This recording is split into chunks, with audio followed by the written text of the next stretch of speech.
அன்பார்ந்த எனதருமை யூடியூப் நேயர்களுக்கு வணக்கம். இது ஒரு அருமையான பதிவு, அற்புதமான பதிவு. மனிதன் தனக்கு ஒரு கிரகம் வேலை செய்யணும். ஒரு கிரகம் வேலை செய்யணும். அந்த கிரகம் வேலை செய்வதற்கு என்ன சொன்னான்னா, அந்த உணவை சாப்பிடணும். ஈஸியான வழி. அல்லது அந்த அந்த கிரகம் நம்முடைய பிறப்புக்கோ லக்கண புள்ளிக்கோ சாதகமாக இல்லை என்று சொன்னால், அந்த கிரகத்துடைய தேவைக்கு உண்டான நாள்னு ஒன்று இருக்கு.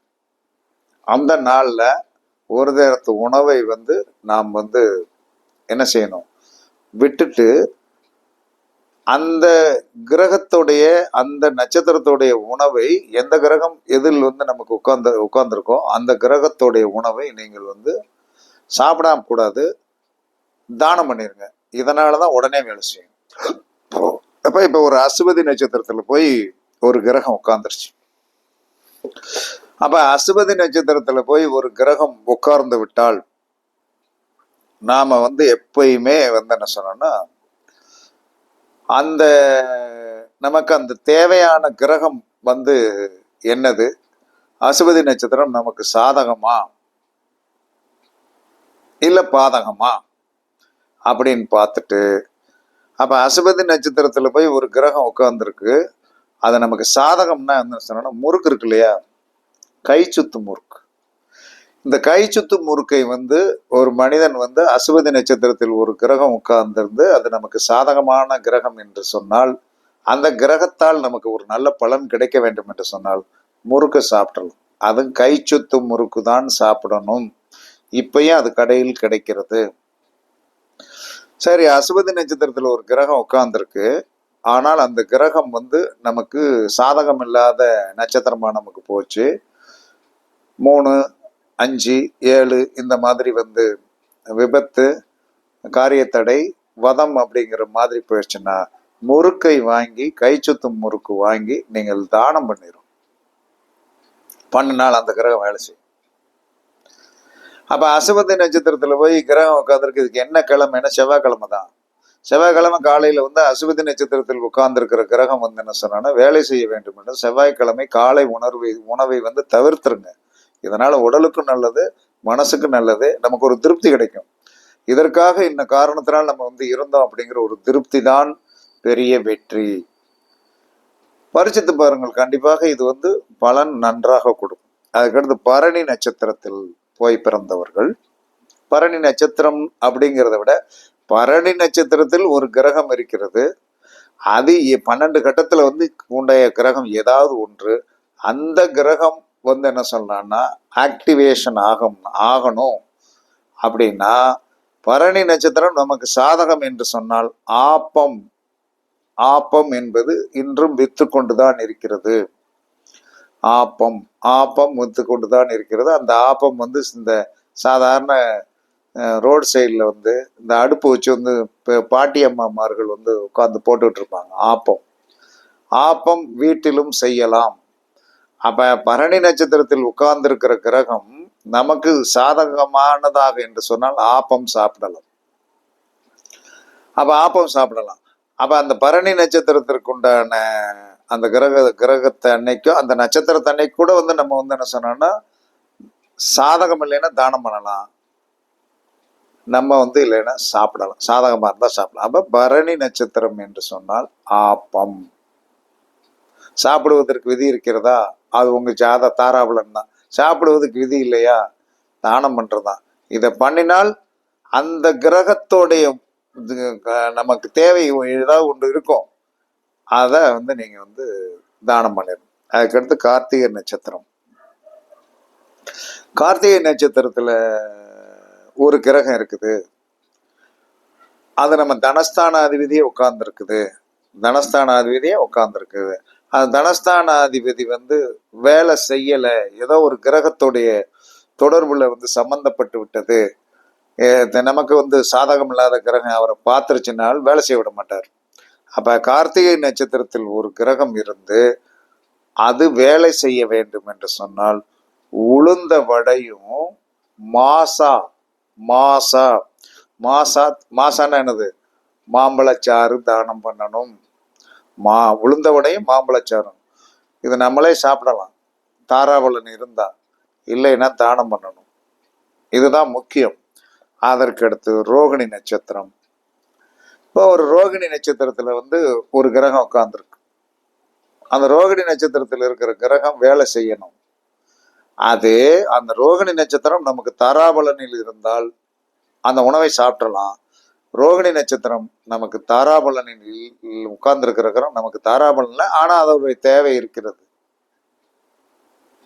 என்ன பண்றது? அப்ப என்ன சொன்னா, ரோகிணி என்று சொன்னாலே ஜிலேபிங்கிற ஞாபகம் வந்துடும். ஜிலேபின்னா கடைகள்ல கிடைக்குது, ஜிலேபி வந்துடணும். அந்த ஜிலேபியை சாப்பிடணும் அல்லது தானம் பண்ணணும். ரோகிணியில் இருக்கிற கிரகம் வேலை செய்ய. மிருகசீரிடம். மிருகசீரிடம் அப்படின்னு சொல்லி உங்களுக்கு ஞாபகம் வந்துட்டாலும் அல்வா ஞாபகம் வந்துடணும். அப்ப மிருகசீரிடத்துல ஒரு கிரகம் இருக்குது, வேலை செய்ய வைக்கணும். தாராபலன் இருந்தா வேலை கண்டிப்பா செய்யும். தாராபலன் இல்லைன்னா என்ன பண்ணுவீங்க? அல்வாவை வாங்கி என்ன சொன்னா, ஒண்ணு தானம் பண்ணுங்க, இல்லைன்னா நீங்க சாப்பிடுங்க. இந்த 2 தான். அதற்கடுத்து திருவாதிரை. திருவாதிரை நட்சத்திரத்தில் ஒரு கிரகம் இருக்கிறது. அப்ப திருவாதிரை நட்சத்திரத்தில் ஒரு கிரகம் இருக்கிறது. அது நமக்கு தாராபலன் உள்ள நட்சத்திரமாக இருந்தால், அதுல ஒரு கிரகம் இருக்குது, தாராபலன் நட்சத்திரம் என்ன செய்யணும்? வாழைப்பழம் சாப்பிடணும். அல்லது பொரி. பொரின்னா என்னது? கடைகளில் அவல் பொரின்னு விற்பாங்க இல்லையா, அதை ஒரு கவலை வாயில் எடுத்து போடணும். திருவாதிரை நட்சத்திரத்தில் ஒரு கிரகம் இருந்து அந்த கிரகம் நமக்கு சாதகம் இல்லைன்னா பொரி பாக்கெட் ஒன்று தானம் பண்ணிருங்க, இல்லைன்னா 2 வாழைப்பழம் தானம் பண்ணிருங்க. கண்டிப்பாக இதெல்லாம் ஈஸியாக உடனுக்குடன் பலன் கொடுக்கக்கூடிய ஒரு அற்புதமான விஷயம். அதற்கடுத்து புனர்பூசம். புனர்பூச நட்சத்திரத்துல ஒரு கிரகம் இருக்கு. எந்த புனர்பூச நட்சத்திரத்துல ஒரு கிரகம் இருந்தாலே சனி தோஷத்துல மாட்டி விட்டுரும். அப்ப சனி தோஷத்துல மாட்டி விட்டுரும் அப்படிங்கும்போது சனி பிரச்சனை வந்துடும். அப்ப புனர்பூச நட்சத்திரத்தில் இருக்கின்ற கிரகம் வேலை செய்ய வேண்டும் என்று சொன்னால் எப்பயுமே பாயாசத்தை நான் புனர்பூசம் உங்களுக்கு சாதகமா பாயாசம் சாப்பிடுங்க, வீட்டுல வைக்க சொல்லி சாப்பிடுங்க, ருசியா சாப்பிடுங்க, கண்டிப்பாக வேலை செஞ்சிடும். புனர்பூச நட்சத்திரத்தில் உட்கார்ந்து இருக்கிற புனர்பூச நட்சத்திரம் நமக்கு தாராபலனில் சரியில்லையா, பாயாசத்தை தானம் பண்ணிருங்க. இவ்வளவுதான், முடிஞ்சு வச்சு. அதுக்கடுத்து பூசம். பூசத்துல ஒரு கிரகம் உட்கார்ந்துருச்சு. அப்ப பூசத்துல ஒரு கிரகம் உட்கார்ந்துருச்சுன்னா நீங்க என்ன செய்யணும்? சாதகம் என்று சொன்னால் பாயாசம் தானம் சாப்பிடலாம், நாம சாப்பிடலாம், ருசிச்சு சாப்பிடலாம். அந்த பூச நட்சத்திரத்தில் இருக்கிற கிரகம் அப்படியே ஆக்டிவேஷன் ஆயிரும். சாதகம் இல்லையா? ஏன்னா அதுல போய் நமக்கு தேவையான ஒரு கிரகம் தனஸ்தானாதிபதியோ லாபஸ்தானாதிபதியோ பாக்கியஸ்தானாதிபதியோ லக்கணாதிபதியோ உட்கார்ந்துட்டா என்ன பண்றது? அப்ப இரிட்டேஷன் இருக்கும். அந்த இரிட்டேஷனை கட் பண்றதுக்கு தானம். அப்ப பூசத்தில் உட்கார்ந்த கிரகத்திற்கு தான பொருள் பாயாசம். ஆயில்யம். ஆயில்யத்துல ஒரு கிரகம் உட்கார்ந்தாலே போராட்டம் தான், இல்லைன்னா சொல்ல முடியாது. ஆனா நல்ல நட்சத்திரம்.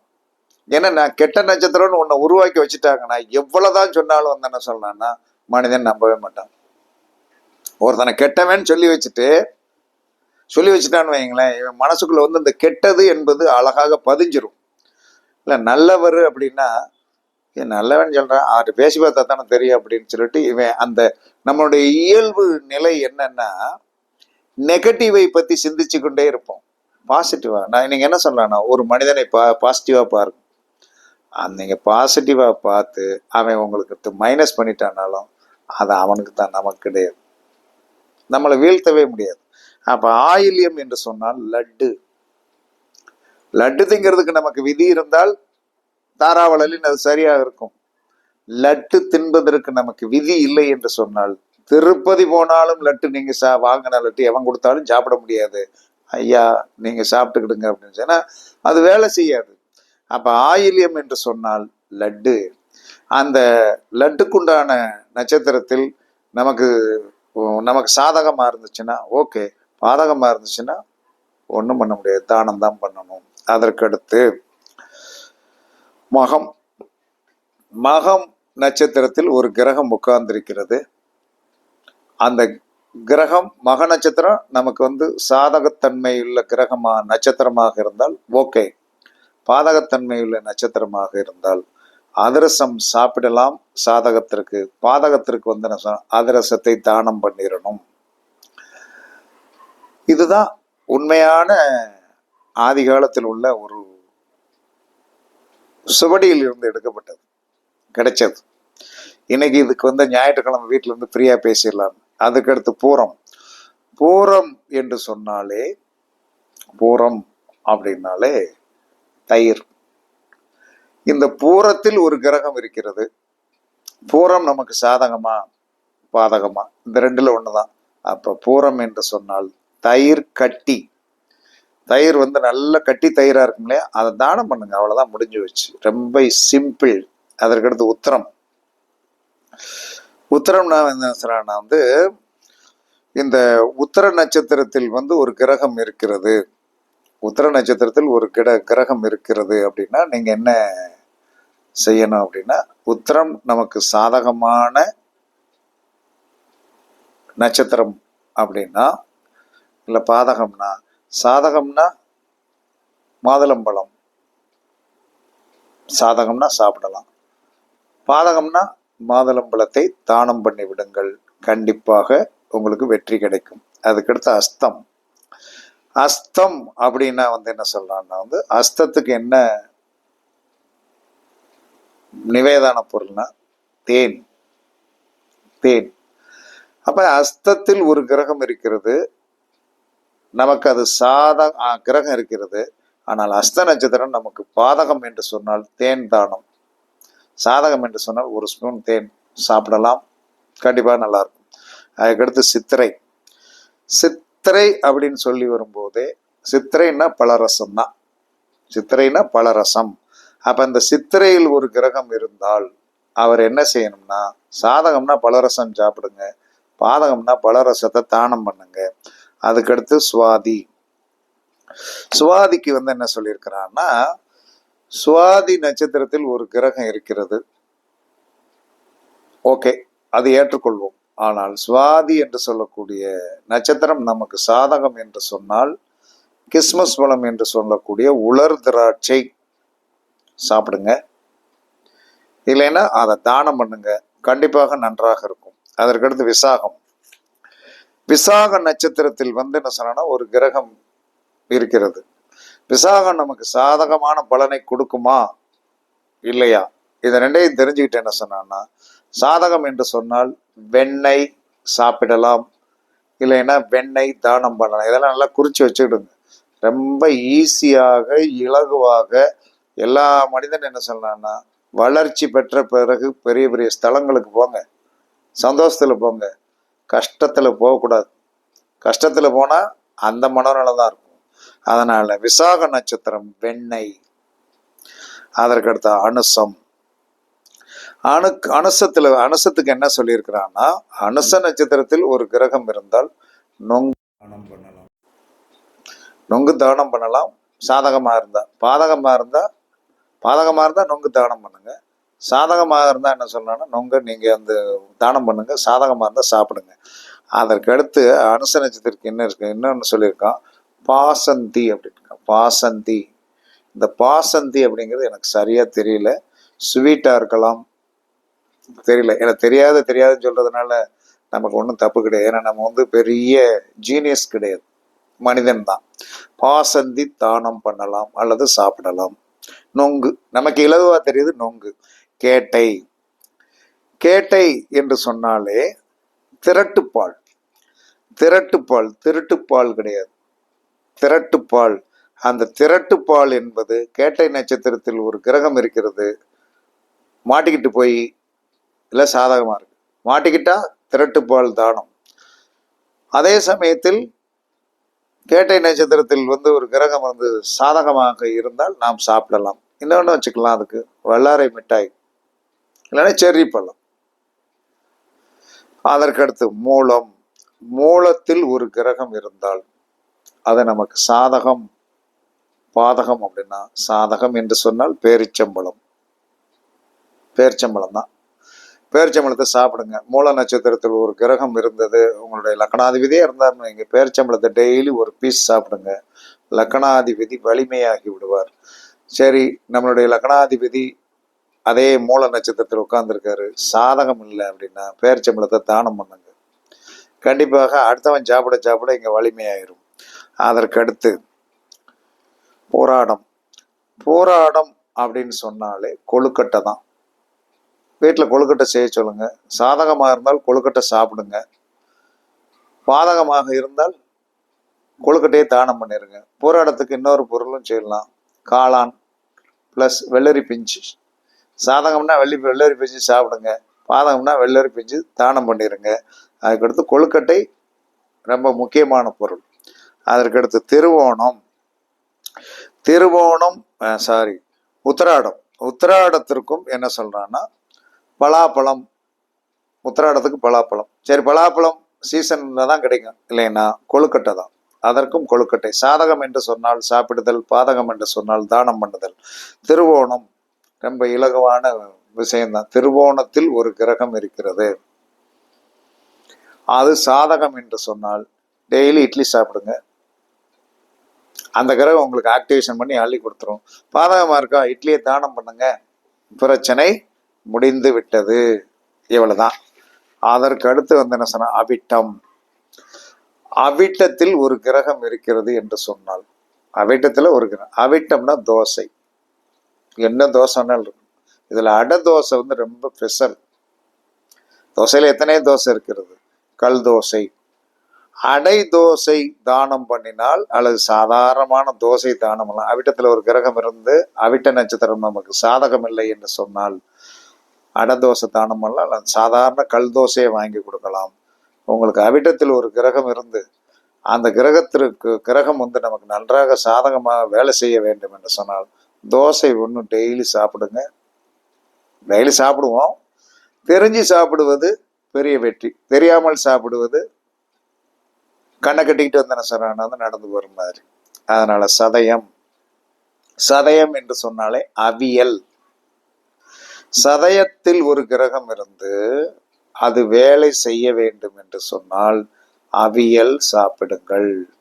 அந்த கிரகம் வந்து சதயத்துலதான் இருக்கான வேலை செய்ய மாட்டேங்க, அவியலை தானம் பண்ணிருங்க, வேலை செஞ்சிடும். அதற்கடுத்து போரட்டாதி அப்படின்னு சொன்னாலே மாம்பழம் அல்லது மாசா அல்லது வறுவல் அப்படின்னு ஒண்ணு இருக்கு. வறுவல்னா என்னன்னு தெரியுமா? இப்பயும் வறுவல் இருக்கு. அந்த காலத்துல வறுவல் என்பது இந்த செதில் கணக்கா இருக்கும். அப்ப போராட்டாதியில் ஒரு கிரகம் இருந்து நீங்கள் வந்து என்ன சொல்லணும்னா மாம்பழம் தானம் பண்ணலாம், சீசன்ல தான் கிடைக்கும். அப்ப போராட்டாதியில் ஒரு கிரகம் இருந்து அது வேலை செய்யணும், சாதகம் நமக்கு புரட்டாதி சாதகம் இல்லாத நட்சத்திரமாக இருந்தால் வறுவல் என்று சொல்லும். இன்னைக்கு பாக்கெட்டா விற்குது வறுவல் அப்படின்னு கடையில. இந்த தேன் மிட்டாய், கடலை மிட்டாய் எல்லாம் வந்து பேக்கேஜ் பண்ணி விற்கிற இடத்துல வறுவல் ஒரு பாக்கெட் கொடுங்க அப்படின்னு சொல்லுங்க, கொடுப்பான். உங்களுக்கு சாதகமாக இருந்தால் சாப்பிடுங்க, கண்டிப்பாக வேலை செஞ்சிடும். பாதகமாக இருந்தால் ஒரு பாக்கெட் வாங்கி தானம் பண்ணுங்க, வெற்றி கட்டு. உத்திரட்டாதியில் நட்சத்திரத்தில் ஒரு கிரகம் இருந்து நமக்கு உத்திரட்டாதி சாதகம் இல்லை என்று சொன்னால் அவள் தானம் பண்ணலாம். உத்திரட்டாதிக்கு இன்னொன்று பழம் இருக்குது, அன்னாசி பழம். அது சீசன்ல தான் கிடைக்கும். அப்ப உத்திரட்டாதியில் சாதகமாக இருந்தால், உத்திரட்டாதி சாதகம் இருந்தால் அவள் சாப்பிடுங்க, உத்திரட்டாதி வேலை செஞ்சிடும். பாதகமாக இருந்தால் அவள் தானம் பண்ணலாம், சாதாரண என்ன அவள் வேணாலும் தானம் பண்ணலாம். அதற்கடுத்து ரேவதி அப்படின்னு சொல்லி வரும்போது கரும்புச்சாறு. அப்ப ரேவதியில் ஒரு கிரகம் இருந்து வேலை செய்யவில்லை என்று சொன்னால் தானம். ரேவதியில் ஒரு கிரகம் இருந்து நமக்கு சாதகமான நட்சத்திரமாக தாராபலனில் இருந்தால் நீங்கள் கரும்புச்சாறு தாராளமாக சாப்பிடுங்கள், வாழ்க்கையில் வெற்றி பெறுவீர்கள் என்று கூறி, இதெல்லாம் ரொம்ப ஹாப்பினஸ்ஸாக சொல்லக்கூடிய. நான் இப்போ என்ன சொல்றேன்னா, மனம் ஒரு விதத்தில் சந்தோஷம். வீட்டில் இருக்கிற ஒரு நாளைக்கு வந்து சரி மத்தியானம் வீட்டில் உட்காந்து சாப்பிட்டுக்கலாம் அப்படிங்கிற ஒரு சந்தோஷம், கொஞ்சம் ரெஸ்ட் எடுத்துக்கலாம் அப்படிங்கிற சந்தோஷத்தில் தான் இதெல்லாம் சொல்லிட்டு இருக்கேனே தவிர, கண்டிப்பாக உங்களுடைய வாழ்க்கையில் மாற்றங்கள் வர இதுவே ஜோதிடத்தில் சொல்லப்பட்டுள்ள ரகசியம். வெற்றி வந்த பிறகு உங்களுடைய எனர்ஜி கோயில்களுக்கு போங்க. கண்டிப்பாக சந்தோஷமா போங்க. எல்லோரும் நன்றாக இருக்க வாழ்த்துக்கள் கூறி உங்களிடமிருந்து விடைபெறுவது சிப்பிப்பாறை ஜோதிடர் சாதி ராகவன் ஜெயபாலாஜி. சுகமே சூழ்க, சுகமே சூழ்க. வாழ்க வளமுடன், வாழ்க வளமுடன். வணக்கம், வணக்கம், வணக்கம்.